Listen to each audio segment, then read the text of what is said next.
Hi guys. For many years I battled with depression.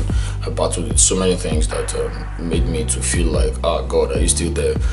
It affected my music. I started playing drums at the age of 10. I started music very, very early.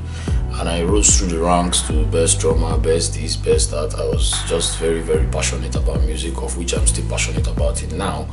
And I've lived my life serving God, basically. But there were many years of depression that I passed through. I lost my mom, I lost my dad.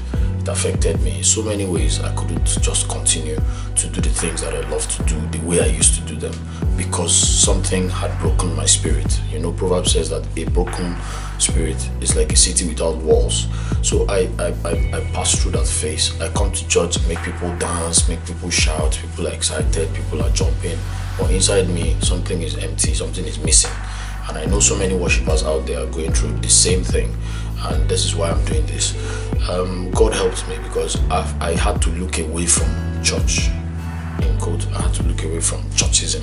I had to look into what God had in mind for me. I had to start studying God for myself, asking God questions directly. So it built my relationship with God. So you see, being a true worshipper is about coming to a place where you and God are friends. You reason with him. You say, come now, let us reason together. I wanted to understand why my parents died. I wanted to understand why all these things happened to me. We lost all our properties, lost everything, we were almost homeless. But God explained to me, he said, though the tree be cut down, that to sprout again. Pastor Adebo, he said something. He said that between every 2 days, there's a night season. And that was my night season. So sometimes when I'm singing about his faithfulness in church and I'm looking around me, things are not looking like God is faithful.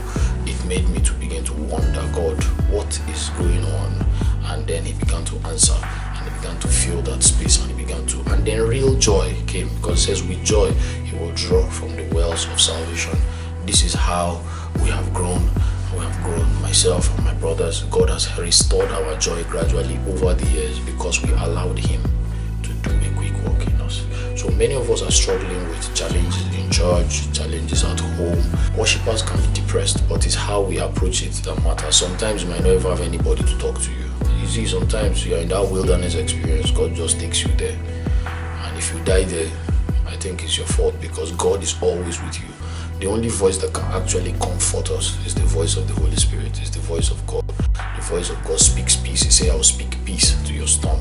So I think that we as worshippers need to come to a place where we sit down and allow God to breathe, like Dunsin sang, breathe your name upon me. That name will bring healing. That name will bring joy. That name will restore many things. That name will bring things that we do not expect in our lives. And from that place, miracles begin to flow. From that place, fresh things begin to happen. From that place, blessings begin to flow. I charge you today, I challenge you to go ahead and just ask the Holy Spirit, heal me from inside, so that what I'm singing outside is genuine. Heal me from inside, so that what I'm transferring outside is pure and it touches the lives of people. What's the difference between you and Two-Face? What's the difference between you and Davido? When you sing, people shout.